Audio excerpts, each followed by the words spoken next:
That's all day. That gets it done. That gets the job done. That gets me going every single time. Welcome to season 2 of Working It Out Across Generations. I am one of your hosts, your co-host, Justin Hurdle Price. And I'm Dr. Lynne.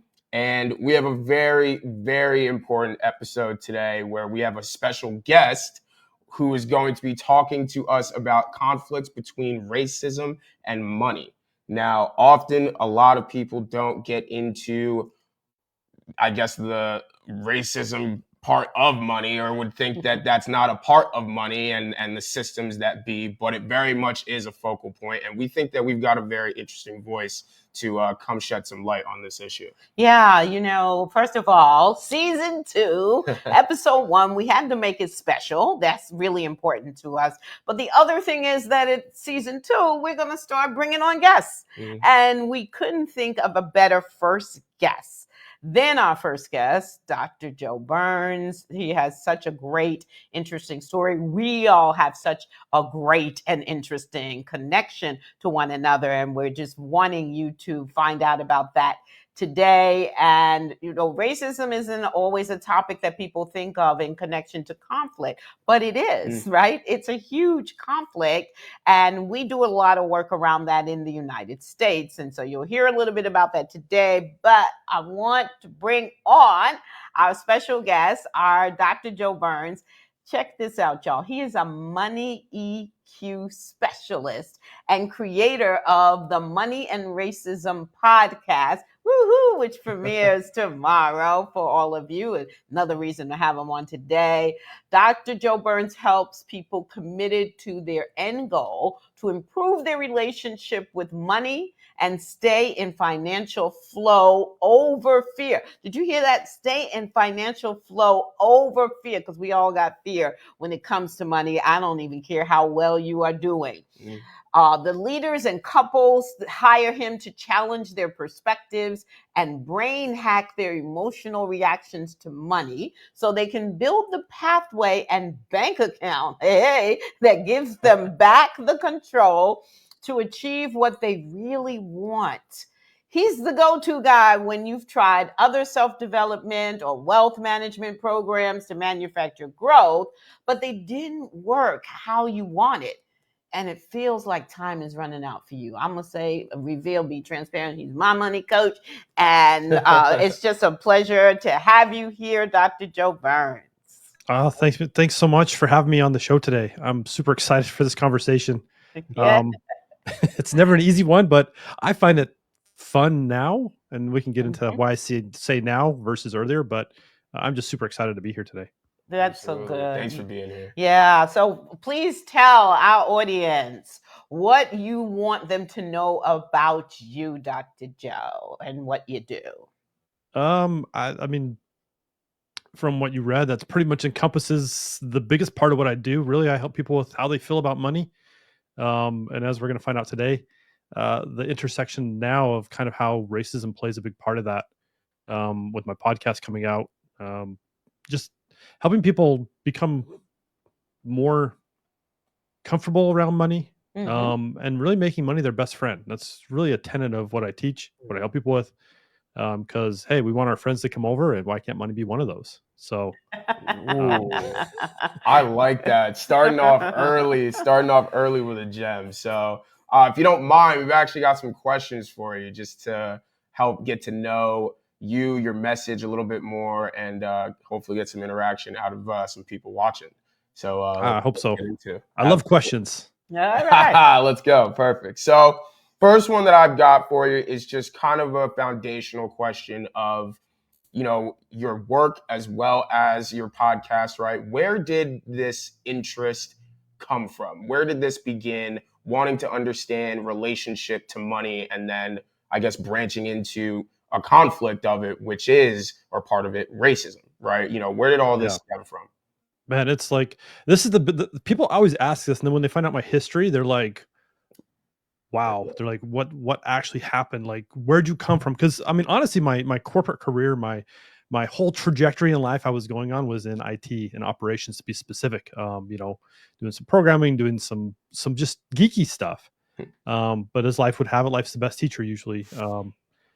and through life experiences of me and my wife and stuff that happened to us, I kind of got into a personal development track for myself, trying to just like figure out like, hey, let's make life easier for myself. Let's think a little bit differently. Let's kind of go there. And then looking back at like what I had done to get us out of some really financially tough times, I looked and said, hey, I'm kind of good with this. Like when I really look at and dive into how does my brain think versus how do I feel about money?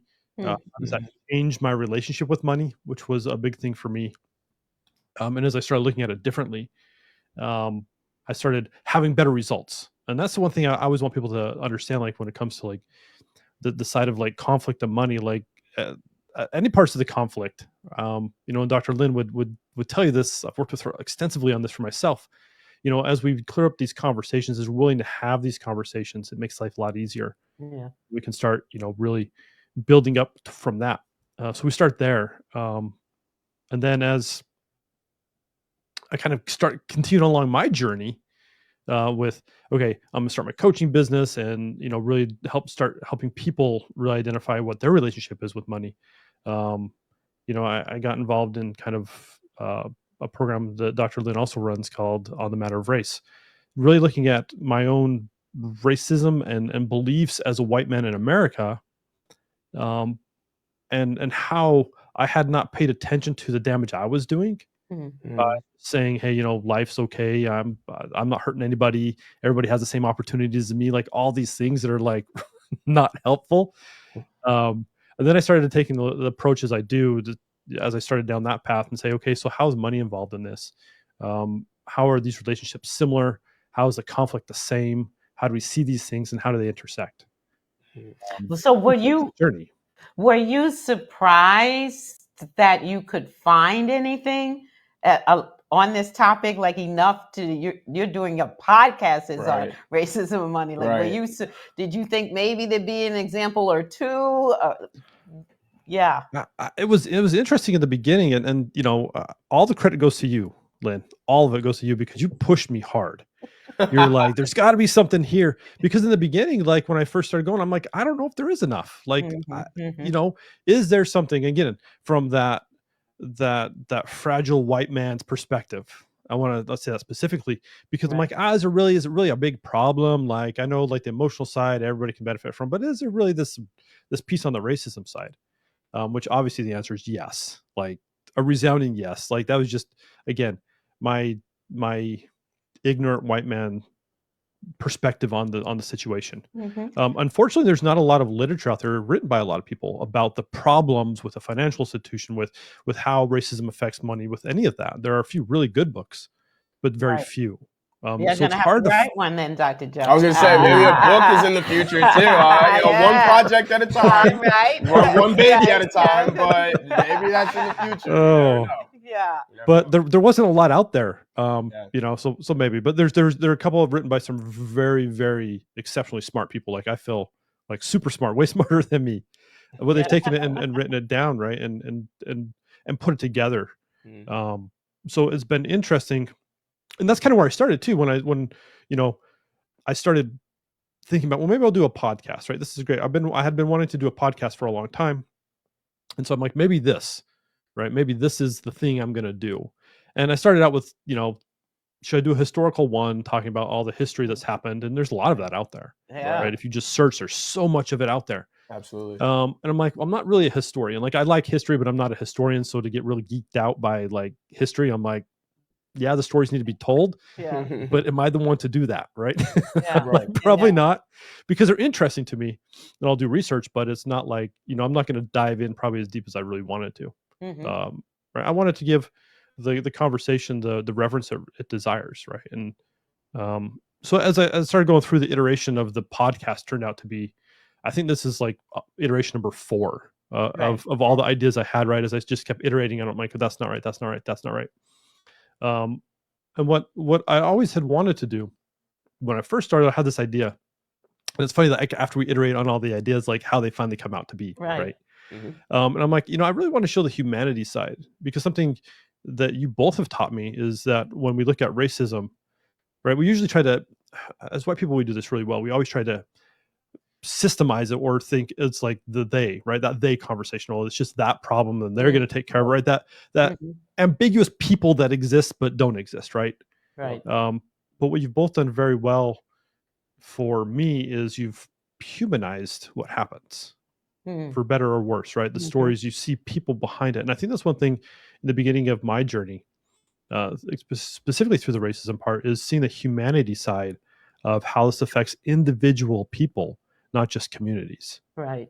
Yeah. And I love that you say that because, people who may be watching, listening, whatever you're doing, hopefully you're watching us on your TV, but whatever way you're taking it in, when they hear you say that, white man, I'm just a white man, or I'm a white man, some of you might be offended by that, but the reality is, the work that we do and on the matter of race, the first part is that white people in the discussion of race have to identify as white, right? That's what you are when we start about in the discussion of race. But the humanity piece means that you can sit here and talk with us about being a white man, just like I can talk about being a Black woman. You can talk about being a Black man. Like it's who we are. Yes, people might say we're humans first, but come on, we're in the United States. Let's not play that game.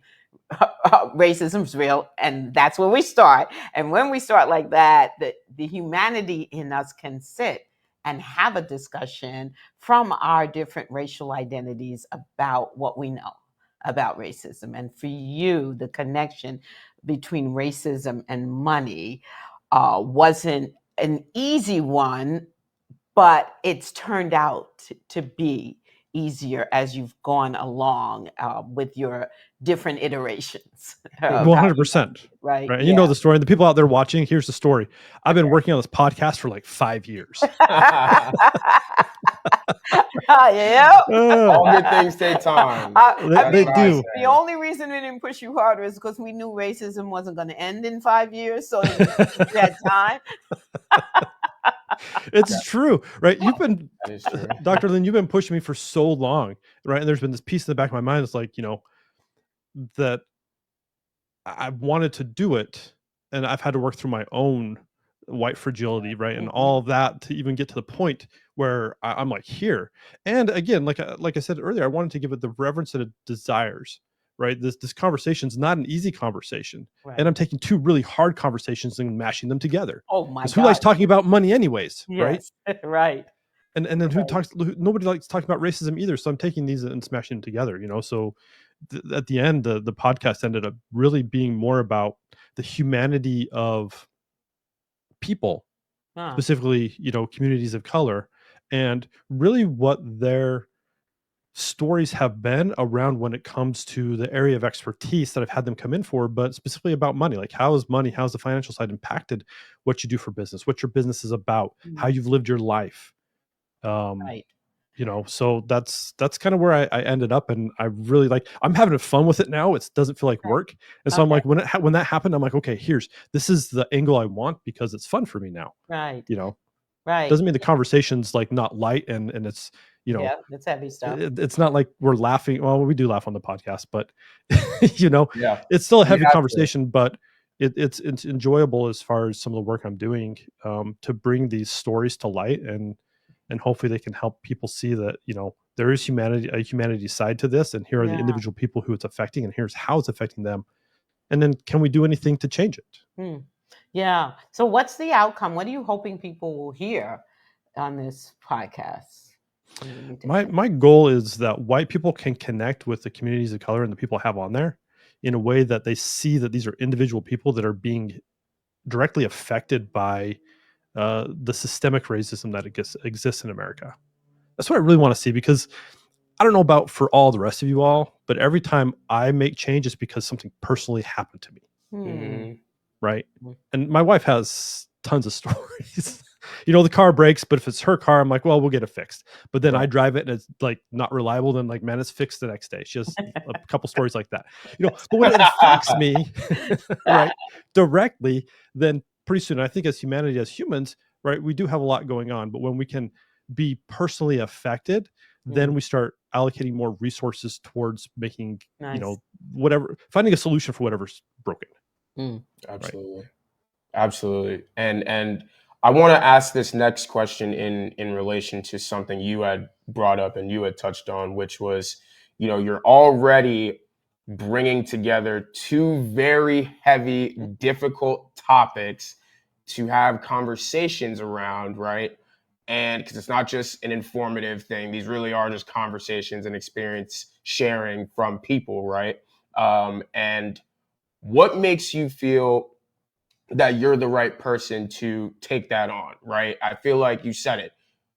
Things when things are personal, it ignites a fire in us that makes us take initiative and take over and say this needs to be done. And I see that in this moment. So what can I do about it, right? But when we think about, I guess, the way people love to credential or see how people are equipped, right? What makes you think that you are the person to really, bring forth this conversation? It's funny you asked me that, Justin, because I don't know if I am the right person. Right. Right. I'll just be Mm. honest in the beginning. Like, I don't know if I am the right person to do this. I know I'm the most willing at this point because nobody else is doing it. Mm. So I'm just gonna keep doing it. I mean, again, it's personal to me. So I'm like, hey, let's do this. And again, back to like what I started doing about the podcast. Am I the most qualified to do a history one? Probably not. I'm not a huge historian buff. Am I good at asking questions and being personable to people and helping them tell their stories? Yeah, I think I am. I've really gained a skill that, my coaching business. So if I can do that, then I'll help promote the stories. And I want to go back to, I mean, look at me. I'm a white dude from America. Like, people are going to listen to me just because I'm a white dude. So, Mm. looking at the privilege that I was given because of the way I was born, is going to be some of that as well, but I mean, again, to, credential and as you said, Justin, do I have all the things behind my name to say, he's some super smart dude that went to all the school and he's an expert in this field?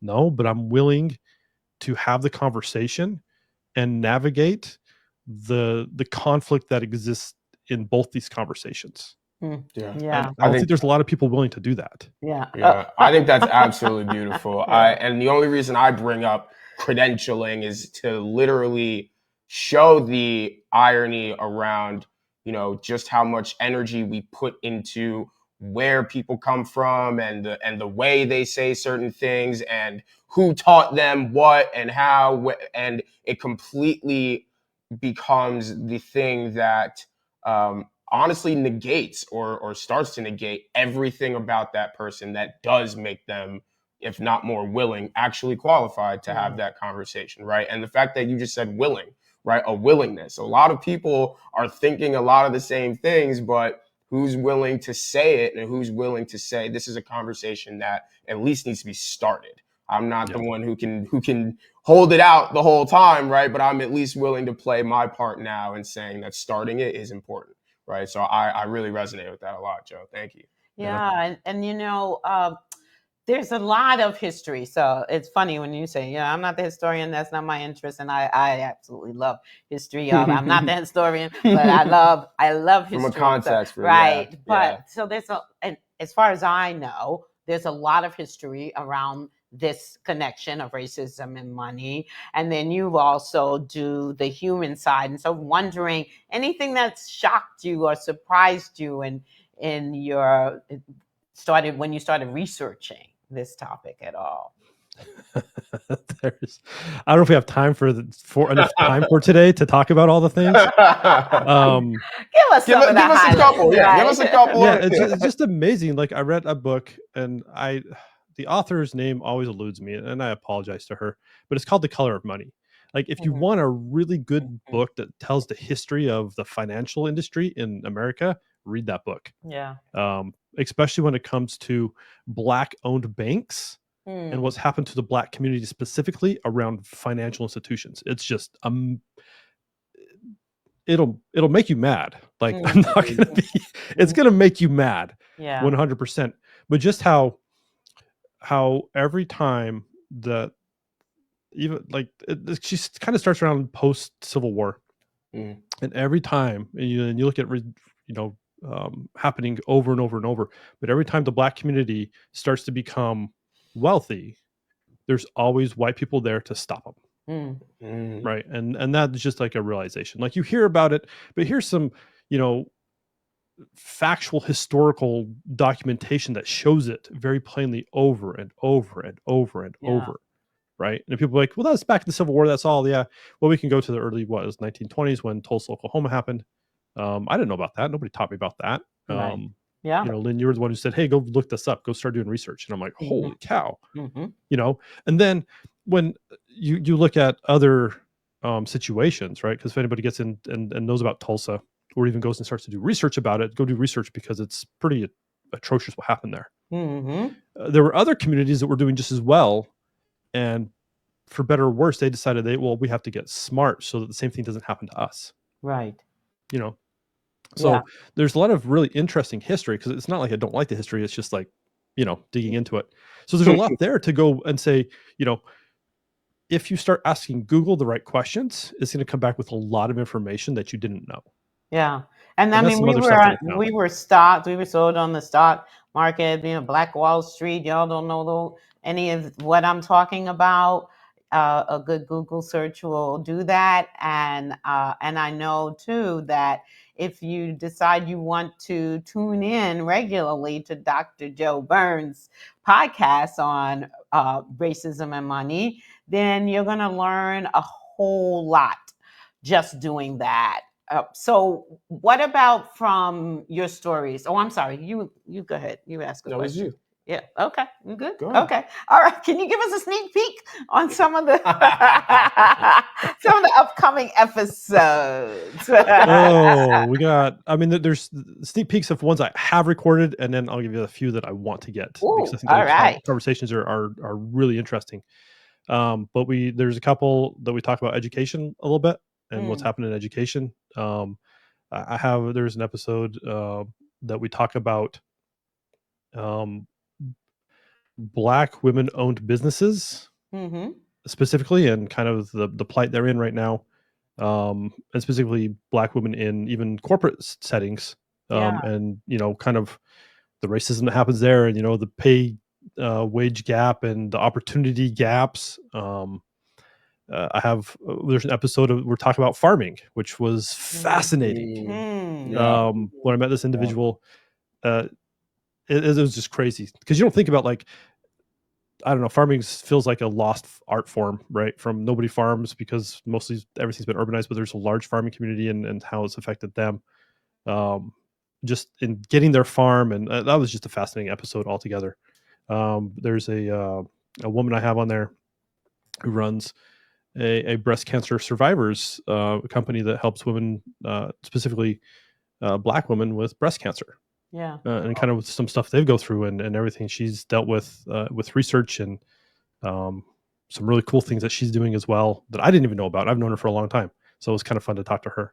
And so what I love about, as I'm listening, I'm like, wow, just people don't understand that racism is not in the past, like this present day. So as you're speaking, I'm even thinking about just recently, right, this a venture capitalist who was really only looking for applications from Black owned businesses, and they had a lawsuit against her that she just lost, saying that you can't only have Black applicants, like it has to be open to everyone. So here's something where someone was trying to speak to and feed and fill in a gap, which is the need for more Black owned businesses, especially in terms of getting money infused into them. And now we're at a present state where people are fighting that, saying that that's discriminatory. So I hadn't heard about that. I'll have to go find that. Yes. It blows my mind. Yeah. So it's so present day. What it you're is, talking and about. it's in everything too. And that's like, you know, in the beginning of my journey, like you had asked that question, like, what have I learned? I think one of the biggest things I learned, you know, as we're talking here, is that it's like when it comes to the financial side or the money side of racism, it's in everything, like every industry. You know, I can find examples, and that's why I think the guests I have on my podcast are like, it's not from the financial district, is where I've not Right. target. I have nobody really in the financial district. I want to find some people, but there's nobody there yet because it's just everywhere, right? And when we start looking at it like, oh, it's a problem everywhere, I think then we can start having different conversations to be like, okay, if it's everywhere, then how can we start solving it where our expertise is, you know, and start doing our little piece to solve the problem in the area where we can, instead of looking at it like this big problem and being like, us, way too big for me, I'm just going to get rolled over. Absolutely. All we're going to do is start at our own doorstep. There's a lot that you can find out about how you can be of aid one day, just by starting at your own doorstep, right? And that's possibly the hardest place to start, right? Like to look within and say, I've got to work on this. I've got a discipline around that, right? And money is definitely the thing that I think everyone at some point goes through those kinds of mental trials and tribulations, right? But this is where Joe comes in, right? He's got the knowledge, he's got the studies that clearly show that it is possible that you work on you start here with you, everything else follows and everything else just flows. I love that you said flow, right? We live in such a world and such a time where flow is the weird, right? Not the violence, not the discrimination. That's normal. That's the norm. That's a part of the status quo, right? So we talk about flow, and is that the pop back there? Shout out Sorry the about pop. You're good. She's family. But when we talk about flow, that's really almost like asking people to step outside of themselves in today's world and in the way society is moving now. So, Joe, I really appreciate that. I've got two more things for you. I got something else too. Okay, well, you give him one more, and then I've got two more for you. Well, one you're going to tell us right before you leave, because I heard episodes that have already been taped, but you said you're also going to give our audience a sneak peek to some that you want to tape in the future. So that right before we tell people where they can find you. But I want to say that one of the things that's interesting, because on this show we talk about like generationally how this topic has affected us. So I want you to think about that, Dr. Joe, because we're going to ask you, because you're in a different generation than myself and Justin. You're kind of in between us, but closer to him than to me, I think. I'm proud on that. I don't want to say it. If I said it, then we have a whole other conflict to talk about on your episode, and I couldn't do that to you. So glad you said it. But generationally, I will speak from the racism end of things, right? And I know Dr. Joe told you about this, that I grew up in an African American family, and a lot of the values of the culture were very much expressed. And one of those things was you give back to your community. We're a community that's that racism has really affected. And so there are people that are always in need. And you go into more the human services fields, and you accept that the money isn't as good as it is in corporate, but you're Black. Yes, strive for the best and be all you can be, but primarily don't forget your people. Don't forget where you come from. That's really the deal for me. And so my dad, when I said, I'm just worth more, I absolutely have not forgotten where I come from, and I definitely want to continue to give in my community, but working in my community and accepting that I'm getting paid less is not working for me. So I want to go and try my hand at corporate contracts. And my dad said, oh, so you're going to go from the needy to the greedy, huh? And he meant it as a cut, like that's not a good thing. And so I know that sentiment was really a part of my generation. And there were many people who've never left not being paid what they're worth. Yeah. And I'm not putting them down. I'm just saying that I know that was a strong message. And I don't know about you.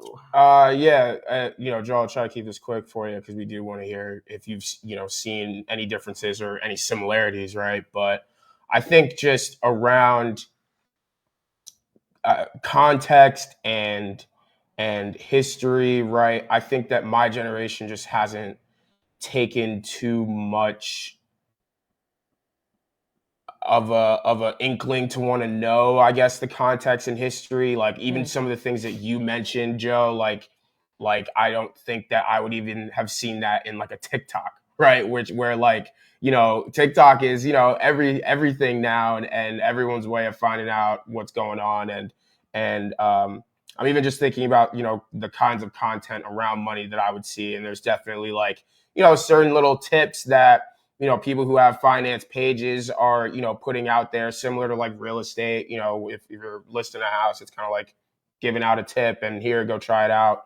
And people have courses in which you can, pay for to and stuff like that. So there's a lot of that, but again, the humanity piece, I think, is what's lacking, or there's just becoming more and more dissonance around, in the sense of, under these kinds of things, like, I see a lot of comments around like, oh, well, white people built this country, so like why do we, like, what's the point of us, like, like, we built it, like everyone else should be giving back to us in a way, like that kind of energy around like that comment. And again, I know social media is not everything. Like, I'm well aware, like I do go outside actually way more than I'm on social media, right? But even just in my everyday conversations, I think the giving of game is becoming a lot more, there's just a bigger price tag on it when it comes to how to make money, how to manage it, things like that. I think we do see a value in that as a generation, but there is a cost or a condition around sharing the wealth, which is essentially what we're talking about, right? Just sharing the wealth. So, Joe, yeah, to you. I don't know if you've discovered any similarities, differences, if you've seen any differences, but what have you seen just from a generational standpoint around money, relationships to money, and then racism as well? I think when you talk generationally, because I've had clients from all ages, and even looking at like my own parents and my grandparents and how they dealt with money and what I can remember, there definitely is a generational interaction difference, if that makes sense. Like how we interact with money is different. Yeah. Right.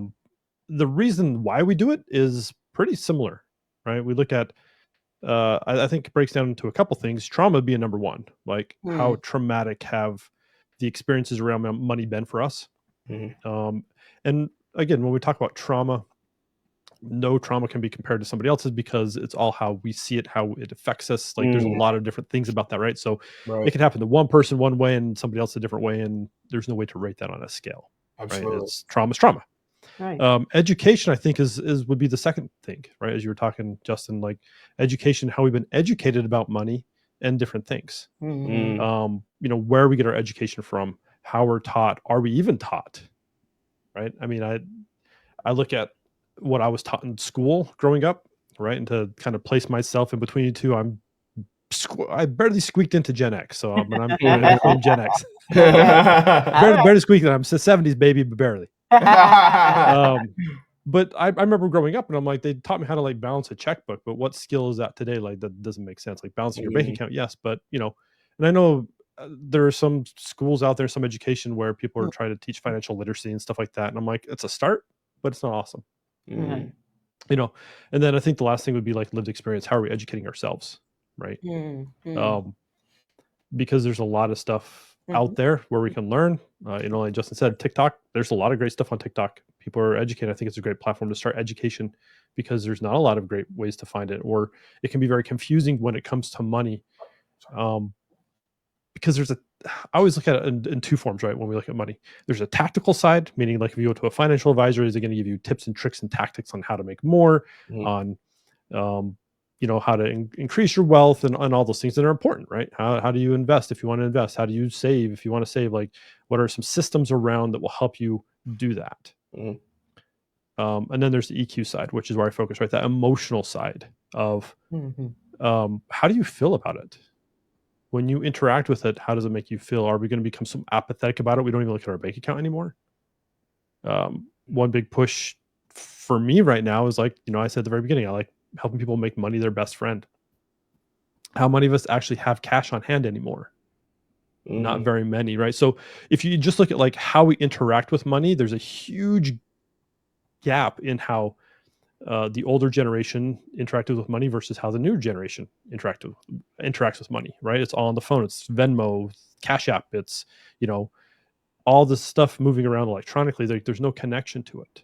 So when we look at like all these different things, right, it creates a bigger picture about how we're interacting with money.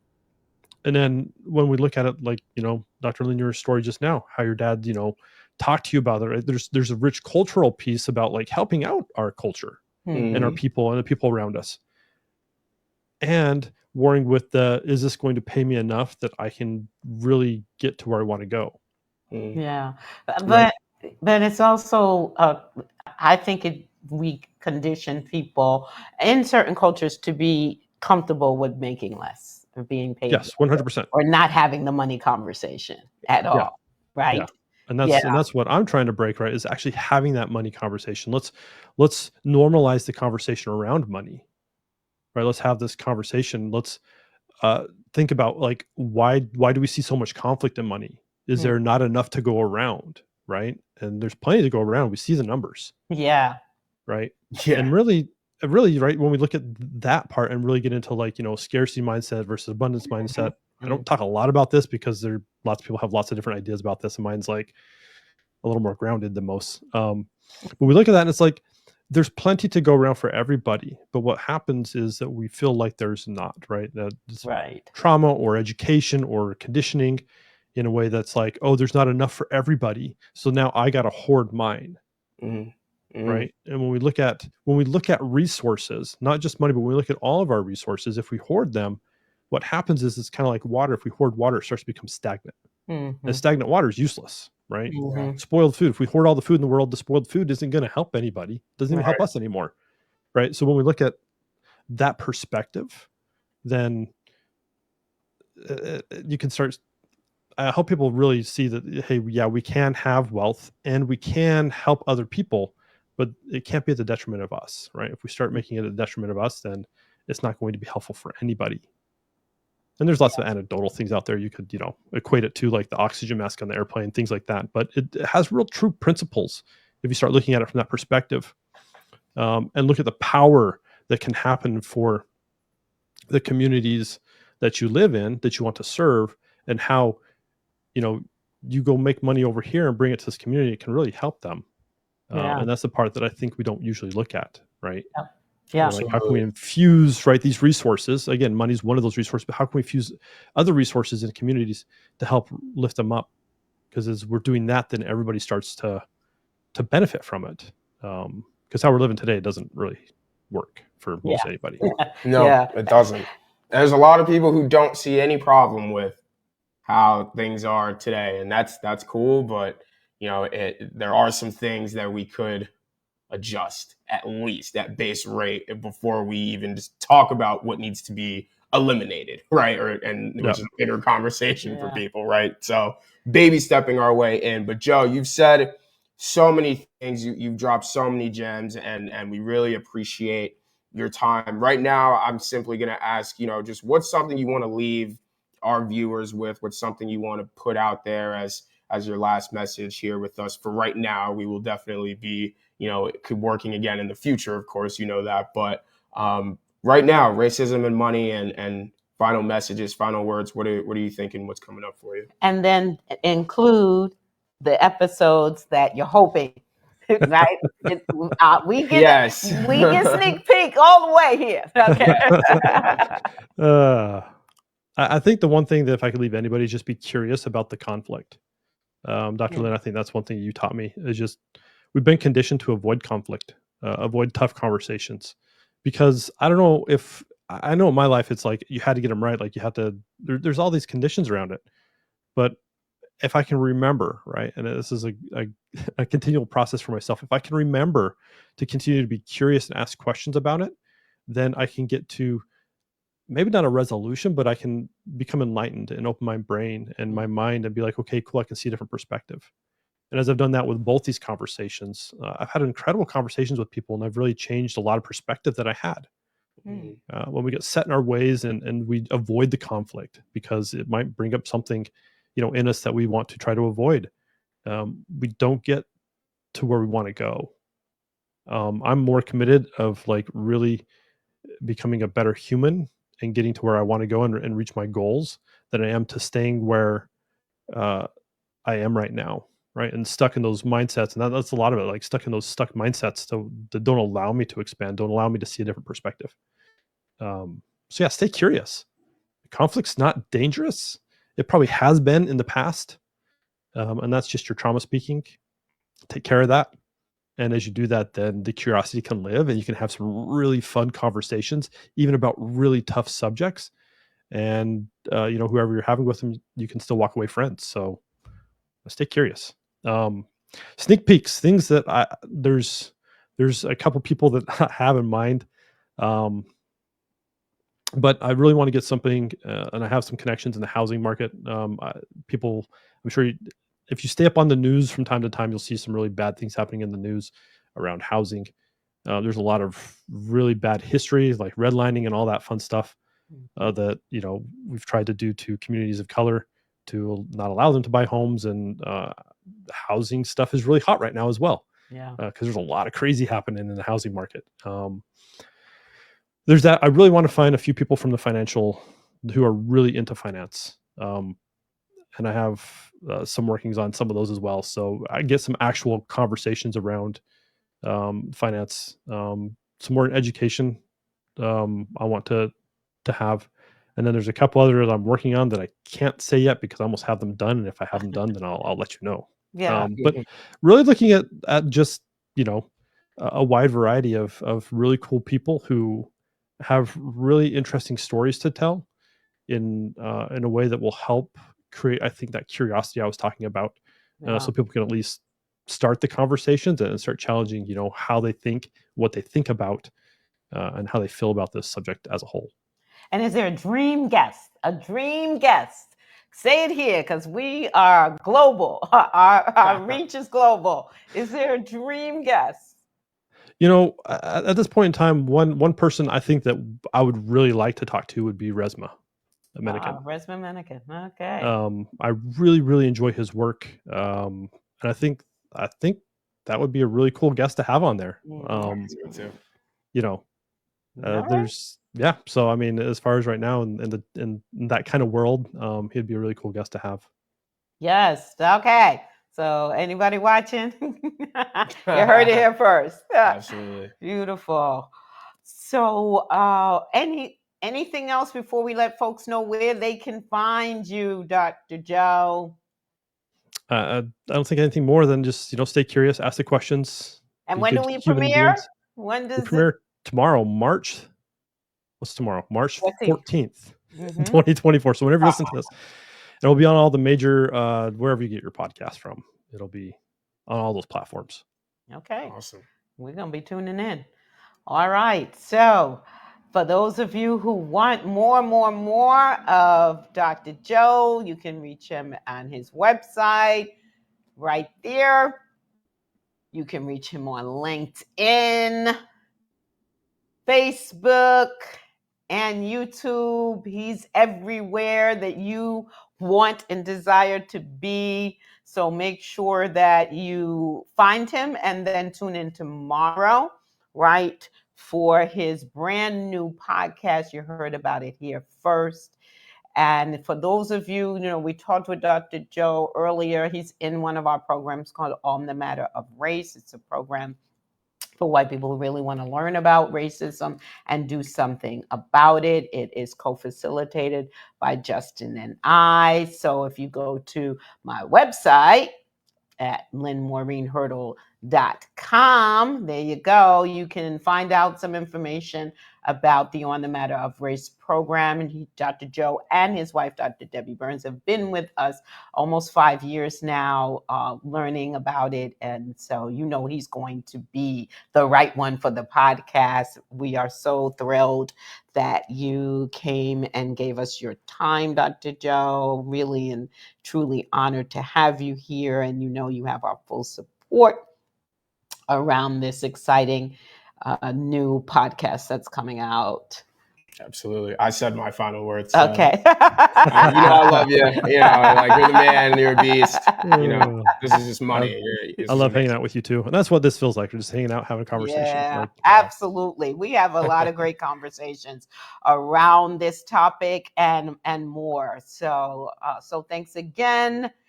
And for folks who, what we always say, we want you to follow us as well. And you can watch us live and comment, E360 TV, Roku, Amazon Fire TV, Apple TV, on your TV set. Watch us, check us out, right? You can also like, comment, and subscribe at YouTube and on our Facebook page. And you can watch the show from there as well. So, we closing out? Yeah. Okay. I guess it's me. Yeah, it's in the notes. We got our script. I'm just doing the tech. Yeah.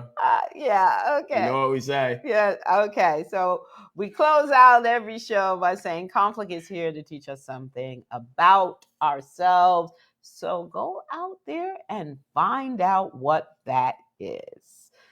Thanks for tuning in. Love y'all.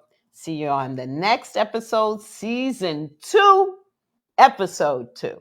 Absolutely. Thanks, Joe. Thanks, everyone. We'll see you soon. Thanks.